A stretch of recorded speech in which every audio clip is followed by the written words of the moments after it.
관리는 생각보다 어렵지 않다. 세입자가 자꾸 전화하면 어떻게 해요? 건물에 문제 생기면 어떻게 해요? 이렇게 많이 물어보시는데요. 세입자가 임대인한테 전화할 일은 정말 드물어요. 자취해보신 분들은 아실 겁니다. 곰곰이 생각해보면요, 우리가 건물에 문제 있을 때, 그리고 풀옵션이면 세탁기, 냉장고, 에어컨 같이 가전이 고장났을 때 정도 외에는 세입자가 임대인한테 연락할 일이 없어요.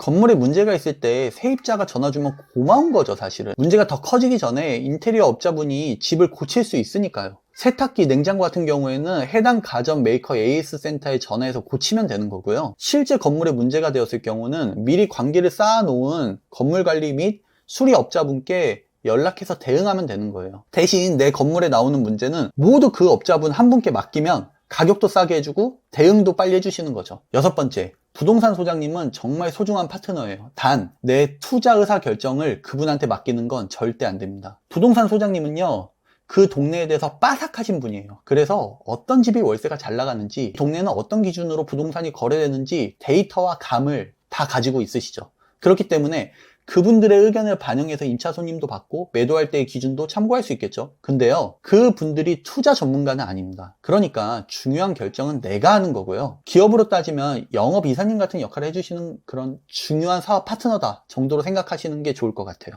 7번째, 세입자에게 평소에 잘하는 게 중요하다. 단, 단호할 땐 단호해야 된다. 본인이 살고 있는 집뿐만 아니고 복도 같은 곳에 문제가 있을 때 친절한 세입자분들이 이야기해 주시는 경우가 많습니다. 또 만약에 1층에 상가가 있는 건물이라면 상가 세입자분들이 건물 주변을 관리해 주시는 경우도 많고요. 또 퇴실했던 손님이 나중에 방을 또 찾기도 하더라고요. 이렇게 세입자들께 평소에 잘하면 좋은 점도 많은데요. 다만 문제가 있는 상황에선 단호하게 대처해야 됩니다. 예를 들어서 월세를 밀리거나 호실을 파손했을 경우가 있겠네요. 사람 관계 다 똑같잖아요. 평소에는 잘해드리고 이건 아니다 싶으면 단호하게 대처해야 되는 거예요. 세입자 관리도 똑같은 것 같아요.